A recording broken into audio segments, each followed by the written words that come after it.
America and to the republic for which it stands, one nation, under God, indivisible, with liberty and justice for all. Okay, next up is presentation by Curriculum Director Jennifer Blackstone. I just have a short presentation this evening just to kind of catch up on some of the things that have been going on in the curriculum world for Liberty Union. And also I wanted to share a couple of things just for awareness, because I don't know that those things get communicated all the time, and sometimes I assume people know things. John, and you unmute us. might not necessarily. Unmute us. So I'm going to do just a short presentation, but I put a link at the bottom of this presentation because on the Liberty Union district webpage under the departments, there are several department headings that are here, and there's a curriculum page. I update this at least monthly. I try to put something new on this page. It has just kind of a definition of what curriculum is. A lot of times when I introduce myself as a curriculum director, people who aren't in education don't have any idea what that means. What does curriculum mean? So I have a little description of that. I have some links to some important information regarding the district, our goals, the curriculum guide that was just approved actually at the last board meeting. It gets updated here once that is approved. We have a career advising plan, 6th through 12th grade, so there's a link to that. Some important information for parents that I have, and then the link to the standards and testing information. As things become appropriate at certain times during the year, I modify these links and adjust the information that's being shared. So I kind of want to just start with that again, just for awareness, because I'm not sure that everybody in the room or listening and the world happens to know that. So some of the topics I'm going to cover this evening are. Go ahead, there we go. Talk a little bit about online education best practices, very fitting for the type of learning that's going on in our district at this time. An update on the information technology program that's running at the high school. Talk a little bit about the transformation of the elementary library, some title funding updates, update on the land lab, and then a new piece of information that came out from the state actually over the summertime, but it's being applied right now to all of our seniors as well as anybody who would have tested in last school year. It's called the end of course grade substitution policy from the ODE, so I'll talk a little bit about that. You have a copy of the emergency preparedness guide in front of you, so I'll give you an update on that and what is phase 2 of that, and then talk a little bit about the things that are kind of on pause but not canceled. So that's kind of my plan for today. So online education best practices, this is a description of or the objectives actually from a course that I wrote over the summertime with the assistance of Ashland University. So it is the way that we're doing our professional development for all of our teachers this year. I knew that we had to do something a little bit different because we wouldn't be able to put 100 teachers in the middle school cafeteria and have the time together that we normally did. So every professional development day that we have throughout the year, the teachers will be going directly to Google Classroom, where they are actually the students in Google Classroom. So it's a little bit of change of role for them because they're used to managing the teacher side of it. They go into Google Classroom as a student, and there's a variety of topics in there related to online education best practices. For teachers that wanted to, they could take it for 3 credit hours of Ashland credit. That's one of the reasons I wrote it in conjunction with them, so that they would approve it for credit. And I'm just going to pull up the Google Classroom so you can kind of get an idea. Scroll through this beginning information. So this module 1 was what we did at the beginning of the school year, our professional development that we did back in August, and it was a crash course in online education, and everything from basics of like setting up your Google Classroom, because maybe you've never done that before, to icebreakers that you could do with your students in remote learning. There was a 10 steps to doing an effective online classroom. There's a research-based article that they read and then had a discussion about it. And I'll tell you, I didn't really realize when I put this together how much I would enjoy reading all the responses from our teachers. So I'm technically the teacher of the class, so anytime they submit an assignment, I go in and read it, the discussions that they're having, the ideas that they're exchanging, the collaboration that's happening all in this virtual world is really an unintended consequence. I was more thinking about getting information to them and not necessarily about how much I was actually going to learn, you know, reading their responses. So it's been a really nice surprise. Module 2 and Module 3 were our second professional development day that we had. So this is the G Suite application. So all about Google Docs, Google Slides. Google offers a whole lot of applications that they can download onto their computer. Jamboard, for example, is one of them that turns their computer basically into a whiteboard like they would have in their classroom. So again, everything in this module is about Google, and this one's all about online teaching in general, how to create videos, how to edit them, that kind of thing. So those are the modules that we've gotten through so far. The next professional development day that we'll have in November, we'll do Module 4, which is about Google Apps and Extensions, and Module 5, which is all about our district resources that we have. And then our last PD day that we have in March, they'll finish the last module, which is all about assessment and what that looks like in the online world. That will be right before we do state testing, so it'll be a good kind of crash course right before state testing. Any questions about that? No questions about that, but I will, I think I might have told Dr. Johnson this on the phone a week ago or whatever, but just a shout out to, I guess, some of the teachers that are in the elementary. I live right next door to a grandparent of two of the kids. I want to say they're in 3rd grade, but don't quote me on that. The grandmother was an educator for 42 years, 27 of them as a teacher, and the last 15 as an administrator. And so she helps the grandkids with their schoolwork.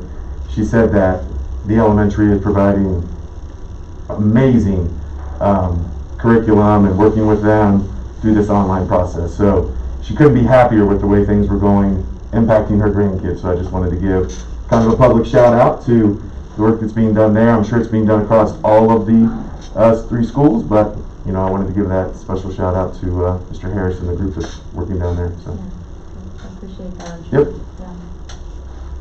Yeah. The next topic is the information technology. So actually a year ago when I did this presentation, we were just getting started on this program and offering the first class, which was just Intro to Information Technology.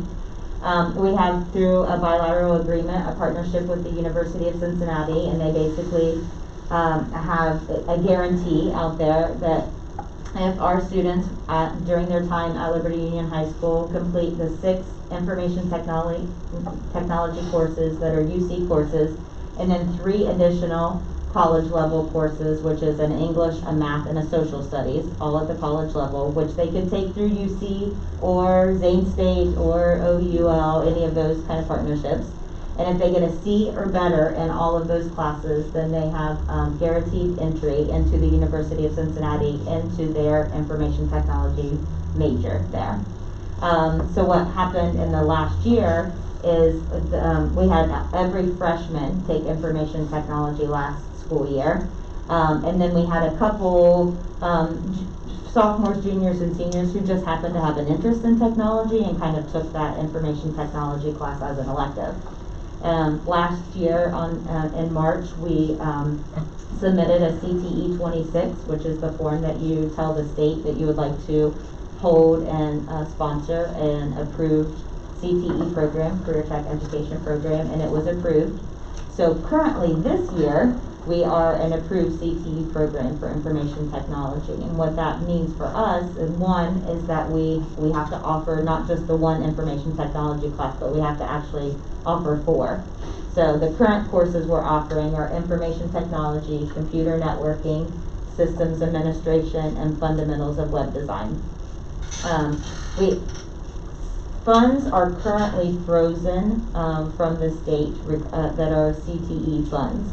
But Liberty Union already has a CTE program with our AD program. So we have CTE funds that are coming into the district, and the administrative team is working to do an FTE ratio split in order to take those CTE funds and kind of fund both of those programs until Infotech has a year in and has generated its own funds, and hopefully at that same time the state will unfreeze the CET funds, and then both of those programs will make their own funds based off of the FTE of students that they have in their courses.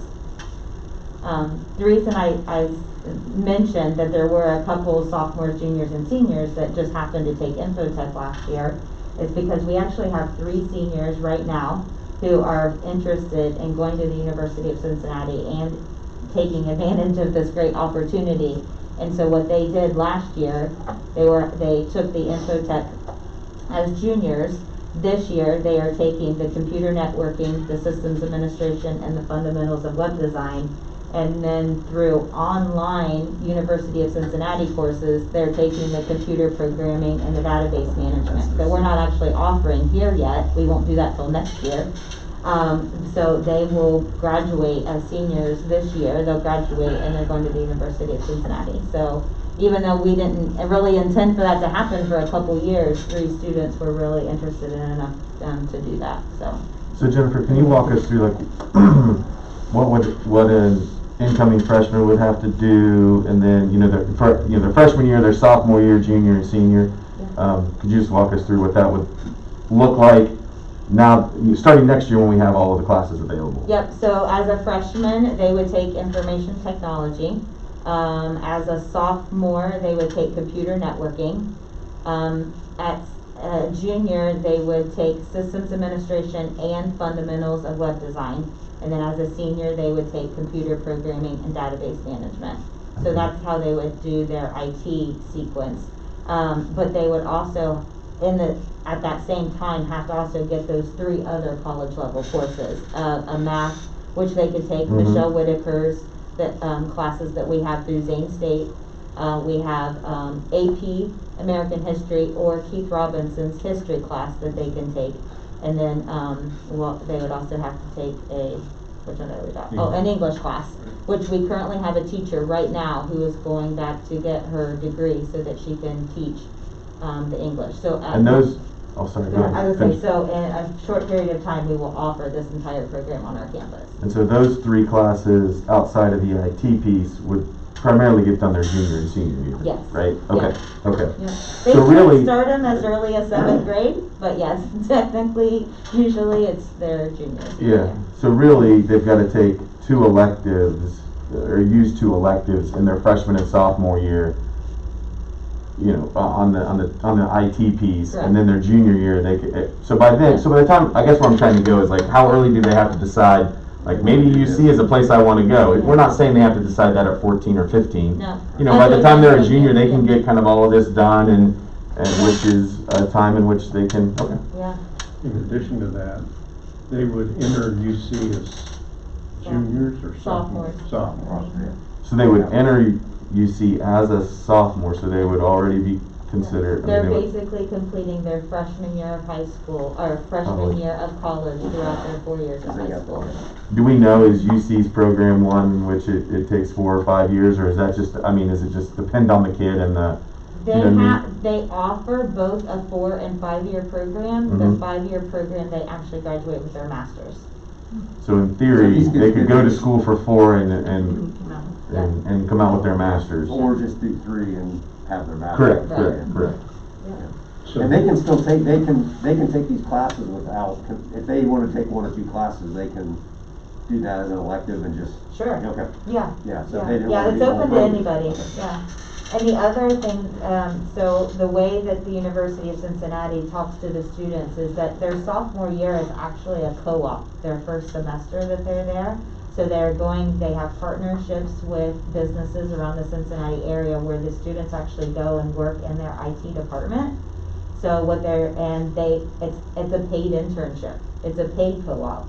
So their whole idea is that you finish your freshman year while you're in high school, you do the co-op and make enough money in your co-op that you then pay for your academic courses the second semester your sophomore year, and every other semester you do that. co-op and make money, then take your academic classes, co-op and make money. And so by the end of the year, you could actually end with your master's degree without any debt. And what other school districts in the area are doing this? None that I know of. There are several around the Cincinnati area that were partners already with this, but we're the only one in this county and surrounding counties that I'm aware of. They had a presentation about a month before school started last year, and it sounded too good to let it go. Yeah. So I appreciated everybody's support, because it's going to be, I think, we get enough kids involved in this, it's fantastic. And you said we've got how many kids, right? There's 3. 3 that are like within the next. Yeah, so they're they, seniors. But we were expecting 0. That's the interesting Exactly. thing, right? We've Yeah. got 3 when we were expecting Right. 0 because we Yeah. didn't have all of the abilities yet. yeah, they went on their own to take those other 2 courses that we're not offering yet. They had that much interest in it that they're taking it on their own. I don't know how many freshmen are still in the cohort. There's some attrition this sophomore I mean, year. current sophomores, I don't know that number either, that's a good question. And are you going down, are you working with Mr. Turner with the 8th graders to explain this to them? I mean, I know some of them aren't gonna, you know, Yep, it's part of. they're gonna turn the lights out right away and like turn you off. But at the end of the day, I think there would be some interest, right, to get it in front of the 8th graders. Sure, yep. And not right now, because it's covered in boxes, but at some point in about a month or so, you should take a visit to the elementary school library. So we repurposed the elementary library position and the space. You guys know that we had Lisa Fago, who is a gifted intervention specialist, moved into that type of position at the elementary school. And her whole thinking and instructional model is all about project-based learning and STEM and creative thinking. We use 2 different grants that we have as part of title funding. The Well-Rounded Education Grant, which is Title IV, approximately $16,699. And then the EOEC grant, which is Expanding Opportunities for Each Child. That's about $4,600. Those 2 grants together were able to kind of outfit the whole library. Her vision is that it looks like Google, like Google Corporation when you walk in. Everything from flexible seating to mobile STEM carts.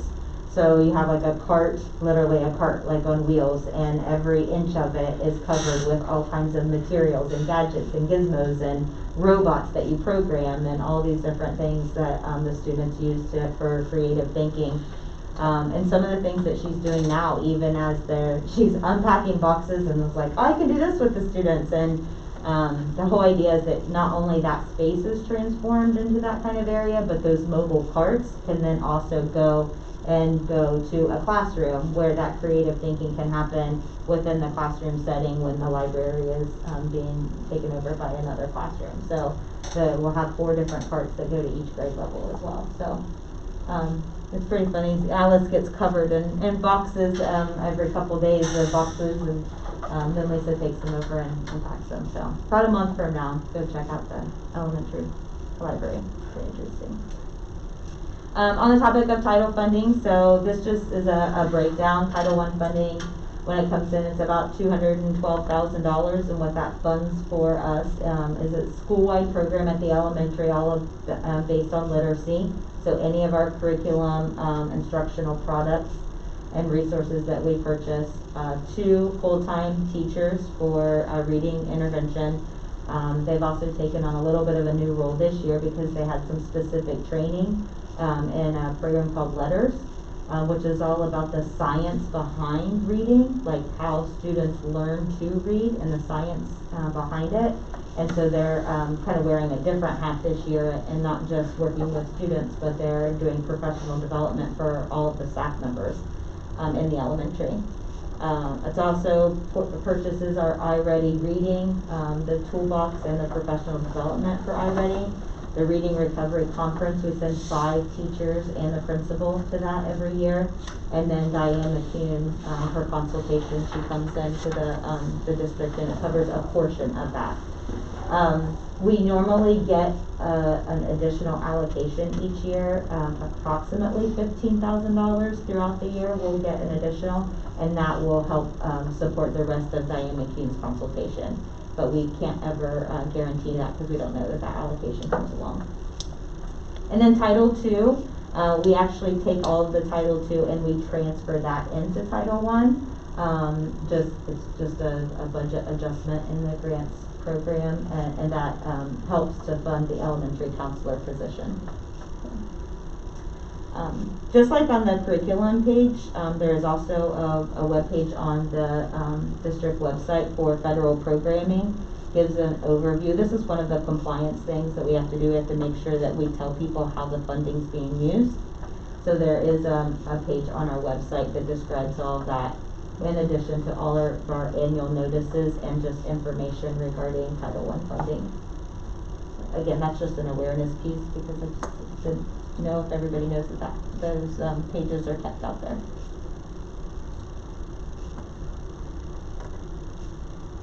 On the land lab, so we had about 18 teachers, I think, took a little field trip and visited FFA camp on September the 30th. We learned a lot of things that day, but one of the things that we really took a hard look at was the outdoor amphitheater that's there.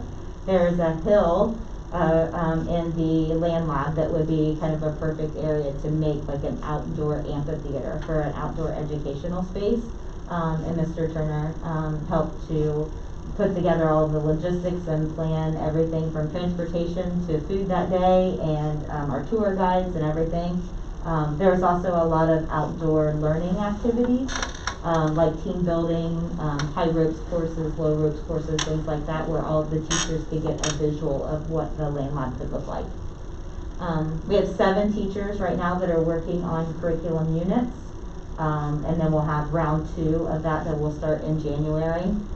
So the goal is by the end of this year that we'll have one like curriculum unit that would be mobile that the teachers could take and go out to the land lab and complete with their students.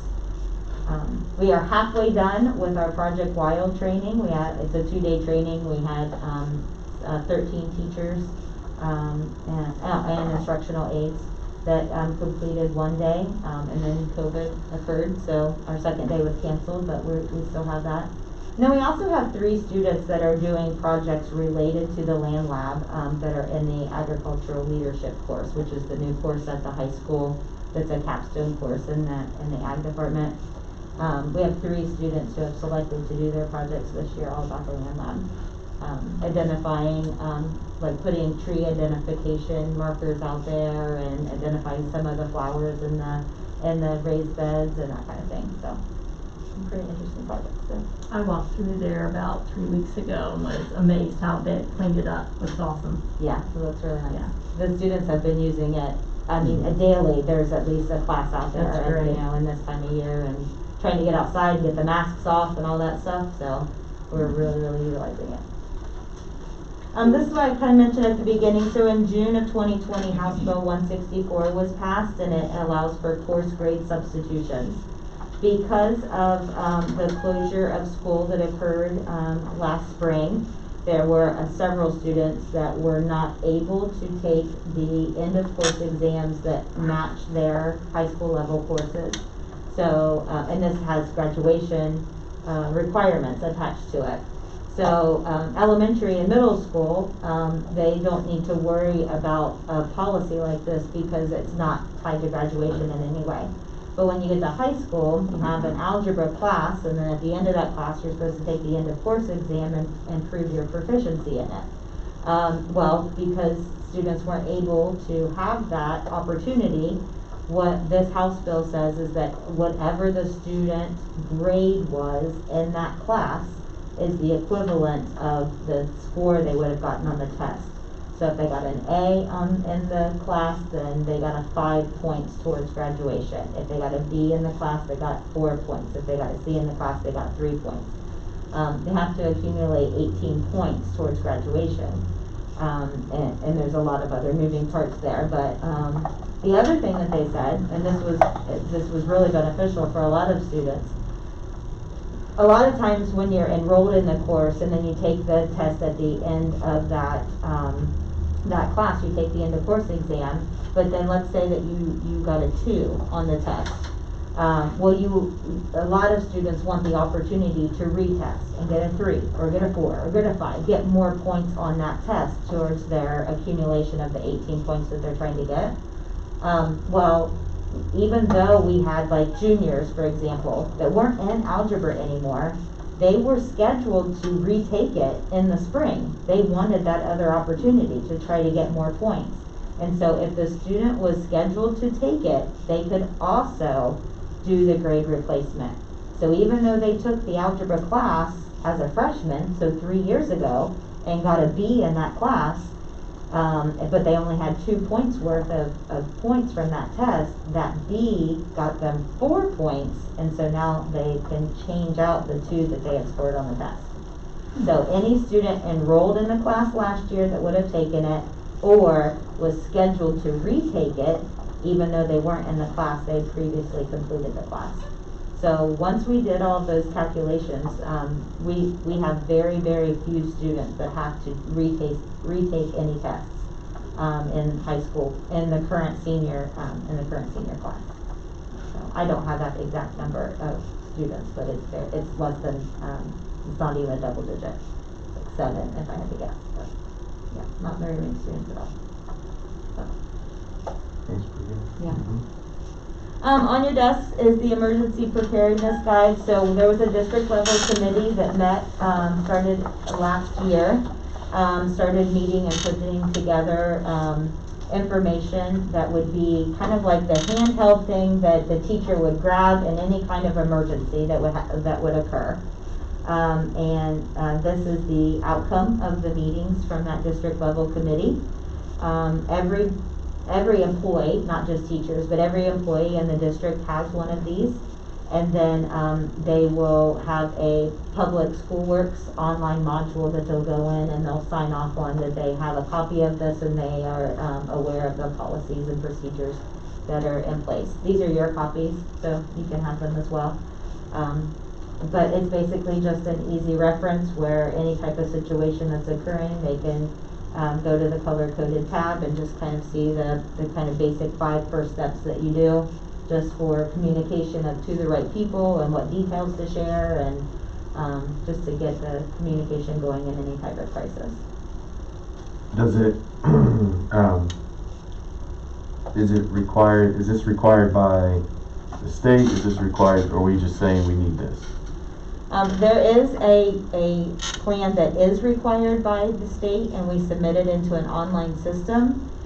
It's cumbersome, and it's hundreds of pages long, so that's not applicable and easy and user-friendly during an actual emergency. So once we put together those safety plans and submitted them to the state, there was a realization that we need something like this to ensure that everybody knows every detail. It's a shortened summary. It's the Spark Notes, the footnotes of that online plan. So, how, since it's not required by the state to be in this type of format, how for phase 3 or whatever, how easy would it be to build, like I'll say a mobile app that's got this, because not everybody's got this, but everybody always has this. Yeah. Right? And then as well, when you've got to update information, right? Just in case, you're no longer the curriculum director next year, then you got to go. Yeah, you know what I'm saying? So there's just yeah. some things in here I wonder if it would be easier to update via some type of app that everybody's got. Yeah. Not I'll speak to that in just a second. There are 2 things in here that could change periodically, the first page and the last page. The last page actually has a white blank there. In phase 2, there will be a little sticker that goes there that will show the evacuation diagram for whichever room this booklet happens to be in. So there's a sticker that goes there. There's also a sticker that goes over the emergency numbers that we update anytime that there's a change to these, to make it a little bit more timeless of a document. Phase two is is what kind of happens before the crisis. You know, it's, we see signs of things sometimes that we need to document. We don't have like an official form to do that. And so there's basically a binder of processes and forms of, if you see a student that is showing suicidal tendencies, here are the things to look for, here's the form to complete, and what's the process for where that goes and how that's communicated to all the proper people in order to help support that student. So that's phase two. And then phase three, we use grant money to do these projects. The Ohio Attorney General's office provides safety grants, and that's what we have used for phase one and phase two. So that's an idea for phase three. Yeah. Or I was gonna say something like this, where you can go out and get sponsors to advertise. Sure. And that's just for the school system, Yeah. but. Yeah, I like that idea. I mean, we already have the district app, you know, it's already created. If there was a way to make it like an intranet type of app that everybody would have, something like that. Don't know the details of what that looks like. Just a few things that are on pause but not canceled, so I don't want to ever forget about them. But it's just not the right time. It's just not the right time to, we are to a point on all of our district committees that the teachers can utilize all of them. We just need continued training and refining our skills in those areas. So, and we will do that. That's the writing, the rigor and assessment, and the close reading. The SOAR network is the portrait of the graduate. We have our 7 competencies, and now we are ready to define them. So as soon as it's safe to bring people back together in big spaces and collaborate, we will continue that work. And then our Big Help for Kids data framework, we have 1 more day of training to do, and then we will be taking it to the building level at that time. Again, all of these things are not forgotten. It's just not the appropriate time to move forward with them. I'm kind of on pause.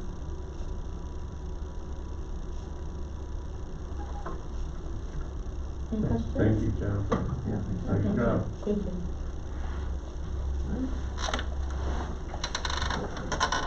We have refreshments on here, but I don't think we have refreshments. I was wondering. I know, I was like, oh, are we gonna get lucky again? Next up, we have public participation in board meetings. This is, you know, we had made a resolution, I think right at the outset of COVID, that we were putting in-person, you know, public participation on hold. A few times we have offered some online. Did we have anybody comment or try to get online today, Mike? No, Okay. I mean, but we are on YouTube broadcasting live right now. Okay. So, I mean, you know, we had originally said, you know, through September, so, I mean, do we want to look at extending it maybe another, you know, till the end of the year, or till maybe 6 months? I don't know. I mean, at least the end of the year, How if that's- it's not through February, probably. I'd say through the end of the year, Through the and end of the see year. what happens. Okay. Yeah. Are you making a motion right Yeah, now? I think that's what we'll have to do is make a, Mhm. make a motion to extend the, and still allow it, you know, we can certainly still allow the online, you know, access if we want to for public participation, so yeah, I'll make that motion to extend the public participation, in person, being on hold through the end of the calendar year. Do I have a second on that? I'll second it. So we've got a motion by myself, second by Sean Hookrattle to continue to postpone the in-person public participation in board meetings. Dr. Johnson? Mr. Cato, Yes. Mr. Hookrattle, Yes. Mr. Moore, Yes. Mr. Shook? Yes. Dr. Walter? Yes.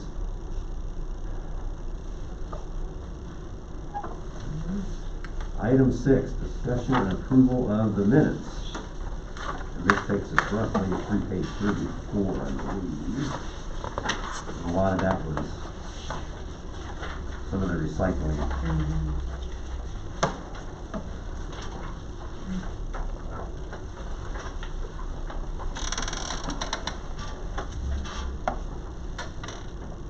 Does anybody notice any corrections or have any comments on minutes from the last meeting? If not, could I have a motion to accept? Second. Got a motion by Sean Shook, second by Carol Cato, to approve the minutes of the regular meeting of the Liberty-Thurston Board of Education from, I know that should be September. Yeah, just, was it September? I'll have to look. Yeah, but it'll be September The minute correction. September 14th? 14th. Okay. As printed. All right, Dr. Johnson. Ms. Cato, Yes. Mr. Hookrell, Yes. Mr. Moore, Yes. Mr. Shook. Yes. Dr. Walter. Yes. Okay. Item 7, monthly financial statements. I'll turn it over to Ms. Boyer. Hello, can you hear me okay? Yep. All right, we've got our pay reconciliation. And then our monthly financial report. Page 3 is the revenue and expenditure analysis. And it shows that our cash balance is very close to what we projected back in May. And we're slightly above what the May forecast had. Page 4 and number 1, it shows our local tax revenue is showing us down for September, and that's due to the collections taking place in July and in August. And you can see that below in number 2, where it shows local tax revenue, and it shows it being slightly up July through September, which then brings us down to number 2. Our state revenue is down, and we expected that. And that's due to the cuts that the governor made. The all other revenue is down mainly due to tuition from other districts' interest. And we knew that the interest rates had dropped drastically. And we'll have to watch the tuition to see what happens there. On page 5, the expenditure analysis. Up in number 1, this is very close to compared to last September. Down in number 2, the all other expenditures section includes about $126,000 in general supplies, less than what we had expected. And that's due to the uncertainty of what our needs would be with everything, so much being online.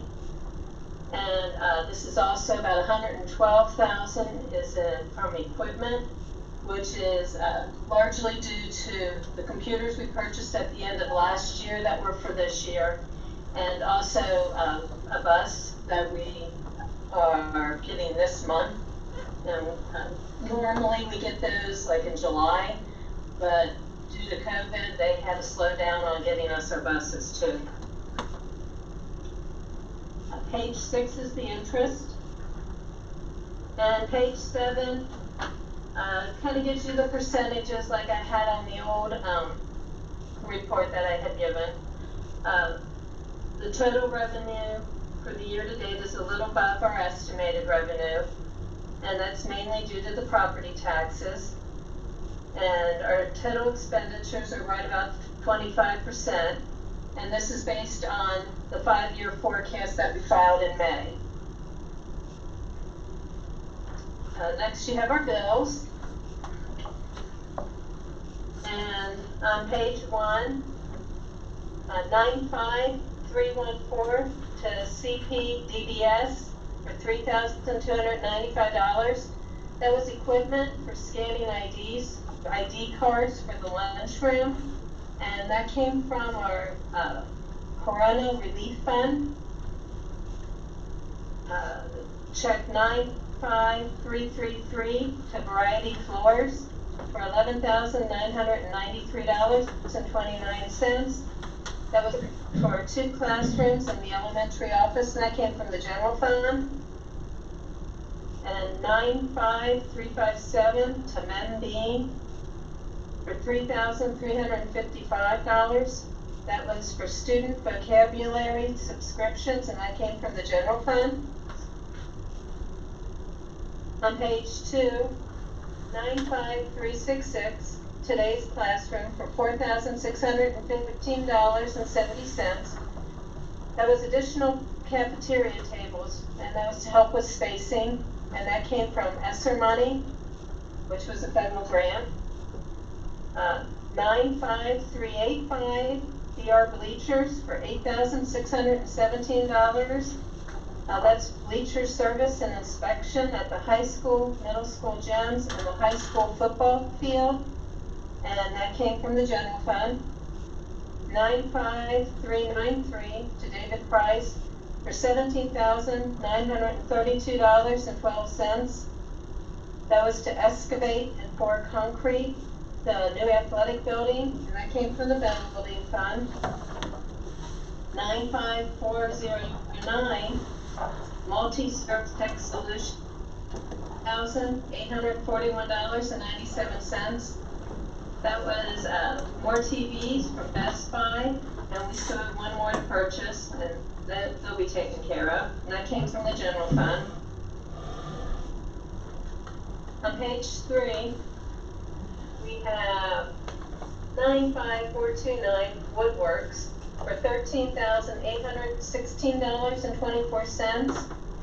That was for a Powermatic jointer and an original radial saw, and that came from the general fund. And then 95430 to Coughlin Ford for $39,641. That was for the 2020 10-passenger van that was approved last month. And 95452 to Top Cat Concrete for $10,668. That was for 72 cubic yards of concrete for the building of the athletic building, and that came from the building fund.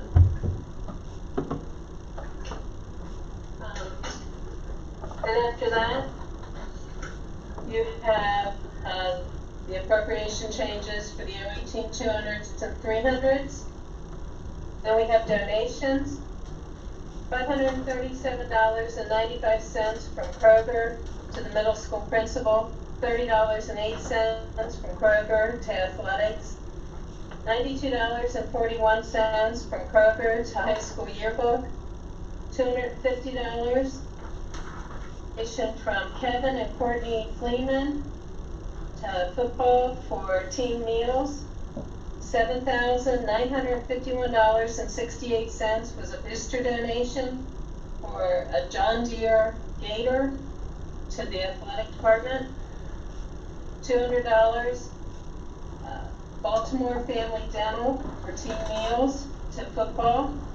$56 from Casey and Tracy Farmer to football. $100 from Mark and Lindsay Manson to football, and a $100 donation from Henry and Breland Boisington in the memory of Steve Miller to the baseball team. That's what I have. Anybody have any questions for April?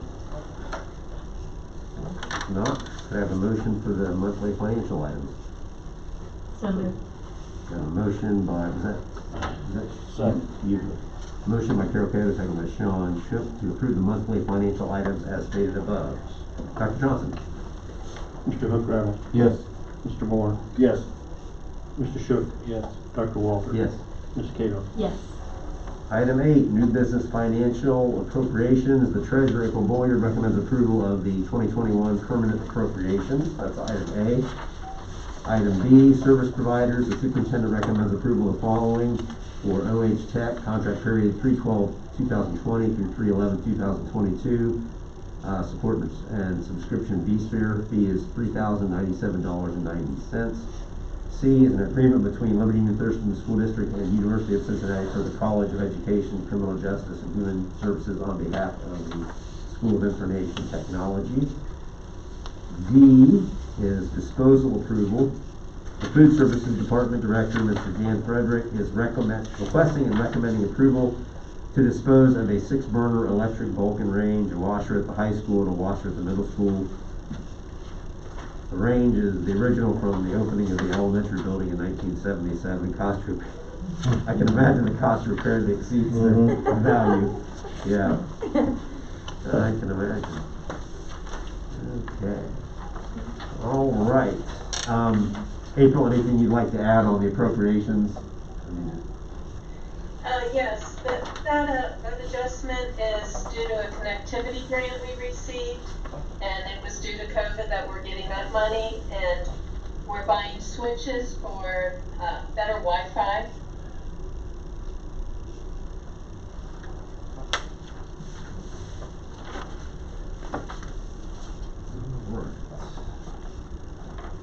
All right, could I have a motion for the new business financial?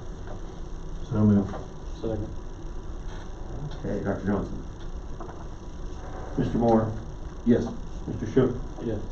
Dr. Walter, Yes. Ms. Cato, Yes. Mr. Hookrat. Yes. Okay, item 9, new business financial. Ohio School Boards Association Capital Conference will be held November 7th through the 10th, 2020 at Greater Columbus Convention Center. The LUT board may select one delegate and one alternate delegate to attend the conference to vote on OSBA issues.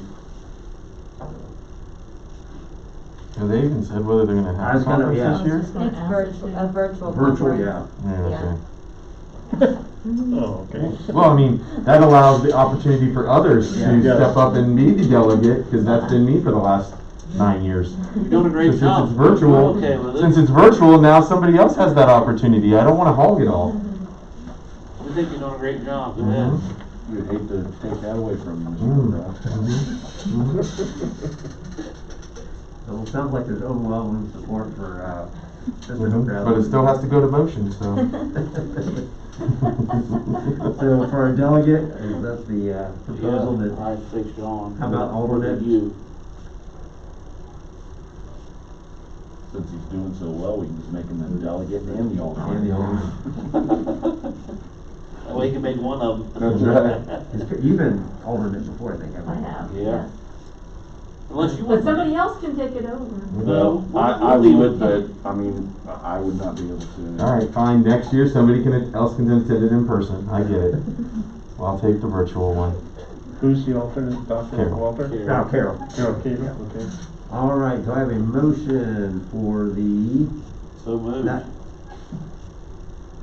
Motion by Sean Shook, do I have a second? Second. Bill Moore, to approve the new business financial items as above. Dr. Johnson?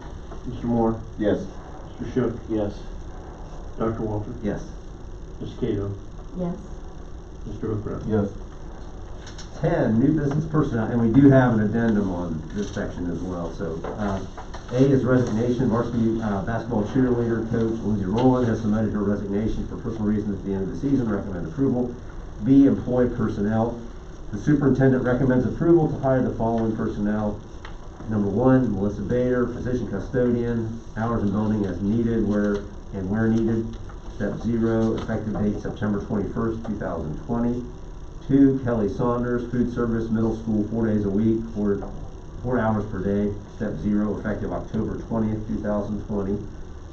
3 is Kristen Kennedy, position head cook with 90 days probation, elementary, 5.5 hours a day. Step 0, effective October 20th, 2020.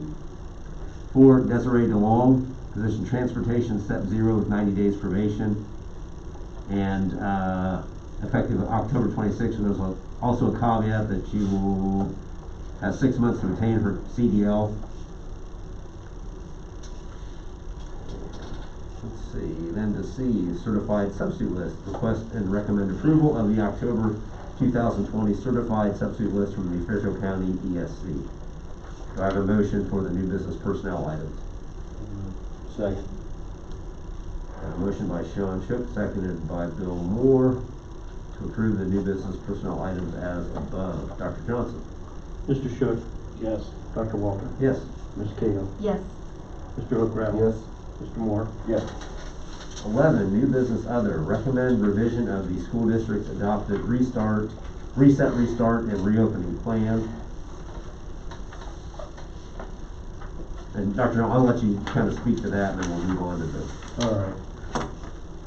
Well, the numbers were going in the right direction for this motion, until the last 2 weeks. But I guess, just demonstrates that we've got enough experience to move the needle on this. The previous superintendent used to say it all the time, but move it a little bit, and we get a little bit more experience. There is some concern about what the after effects of the fair, what'll happen in the next couple of weeks, and I mean, even as the spread numbers go up, the school district has been doing pretty well. I guess that personally I think it's a nice balance right now, because pushing it too far, we're really on a kind of a tightrope in terms of staffing. So we have a couple of staff members out.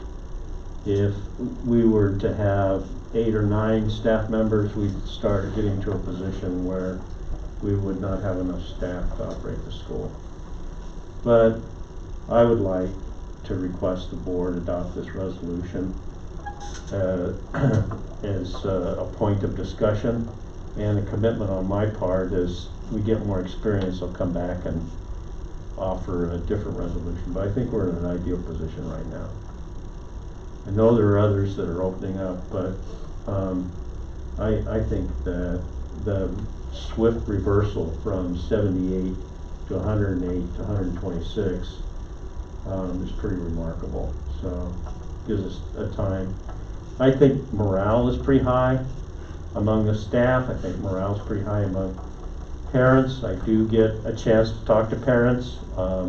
If they email me, I return their call. I don't email them back, because I think there's something about a dialogue and a discussion that's a little more meaningful than just, some kind of an email response. I do email in some cases, but I also call as well and try to leave a message.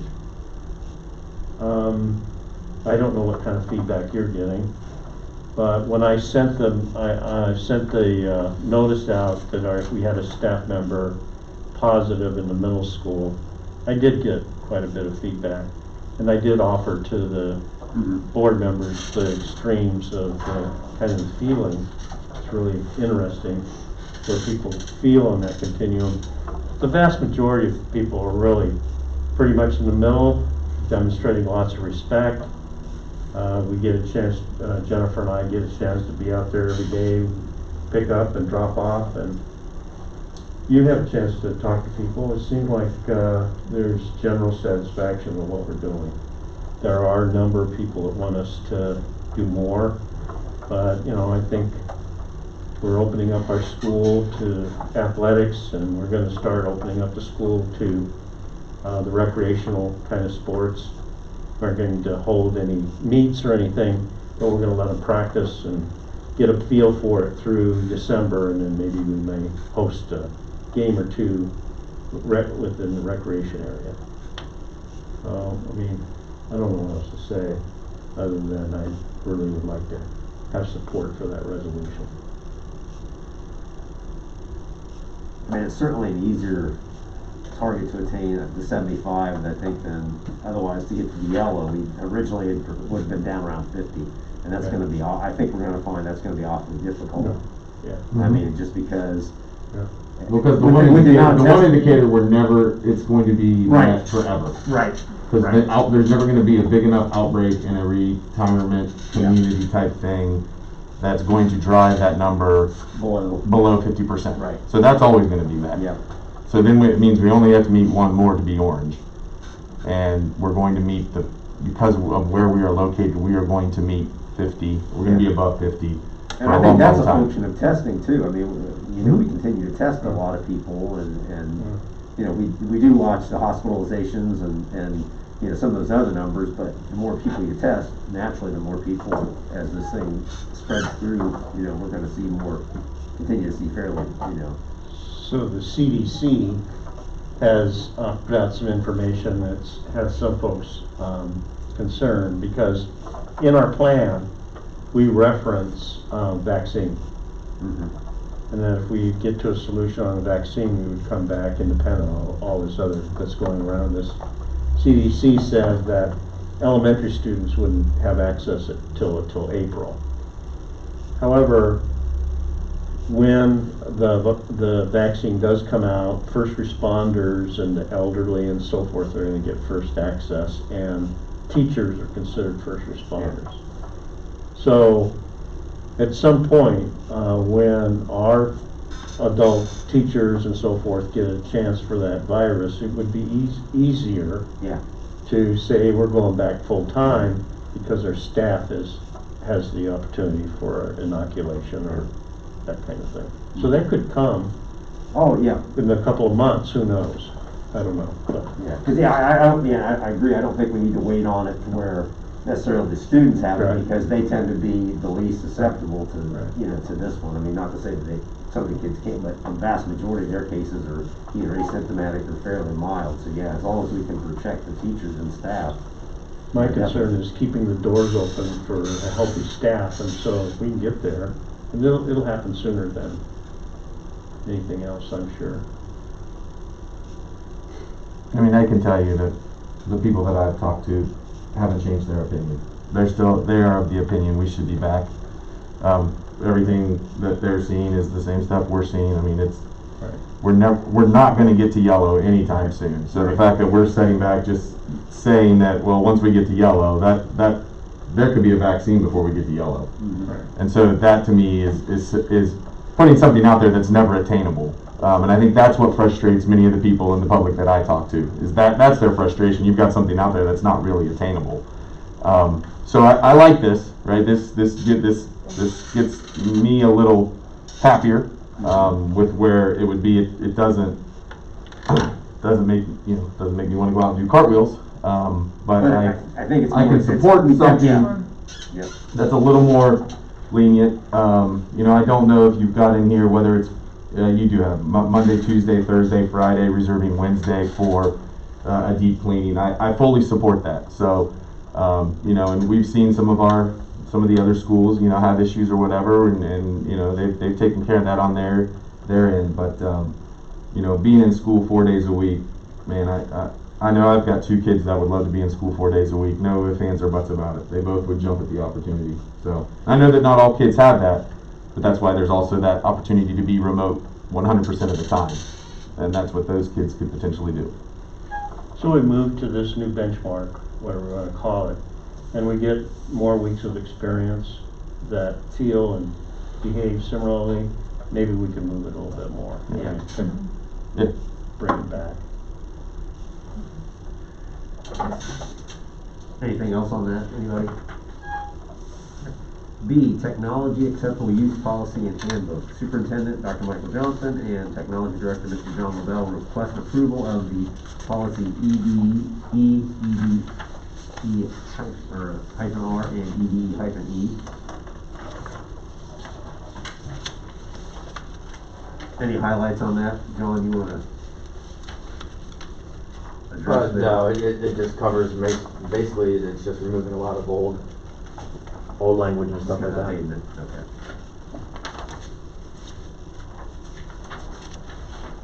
And there's C. The elementary. Oh, there we go. Yeah.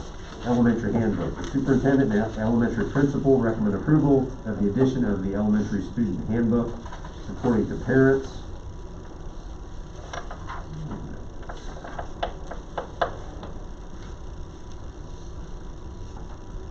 Anything you want to speak to on that?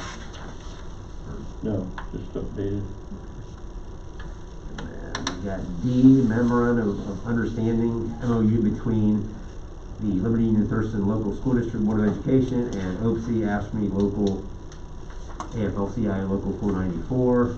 Superintendent recommends the following, and this was regard to just changes in the prescription drug benefit. Right. So this is a third-party relationship to this particular company goes out and gets the best price on the high-cost drugs. So there's one individual that has an annual drug that costs $41,000, and there are several examples like that. We are going to take care of all employees with the drug that they are prescribed, but this company negotiates a better deal. So it really helps us. It covers the employees. Doesn't change anything for them. And then we're going to get into, I'll bring it back next month when the teacher organization will review the same kind of an agreement to cover them. The OPSI was able, because they're smaller. Right, right. Was able to get an agreement on this, so I'd like to recommend that. Okay. E, district transportation routes. Annually, the boards of education in Ohio are required to approve the school district transportation routing plan and authorize the transportation director to make adjustments in the routing plan as needed. Approval for the plan and for Mr. Adam Lee, transportation director, to adjust the routes as necessary is requested. Recommend approval. F, transportation payment authorization. By resolution of the Union-Thurston Board of Education, it is declared impractical and unreasonable and an unreasonable financial burden to provide student transportation by bus to private and parochial schools outside of our district. And we list some of the various schools there. We are authorizing the district treasurer to provide in lieu payment for parents and guardians performing the transportation. Okay. You'll have a motion for the new business other. So moved. Second. Carol Cato, Sean Shook to approve the new business other as stated above. Dr. Johnson? Dr. Walter, Yes. Ms. Cato, Yes. Mr. Hook Rattle, Yes. Mr. Moore, Yes. Mr. Shook. Yes. Did we have any need for, I don't. did anybody else have? Okay. All right, so we will move on to item 13. Next regular Board of Education meeting will be held Monday, November 9th, 2020 at 7 p.m. in the Liberty District Boardroom. And then item 14 is adjourned. Do I have a motion to adjourn? So moved. Second. Motion by Sean Hookrattle, second by Sean Shook to adjourn at 8:02 p.m. Dr. Johnson? Mr. Moore, Yes. Mr. Shook, Yes. Dr. Walter. Yes. Ms. Cato, Yes. Mr. Hook Rattle. Yes.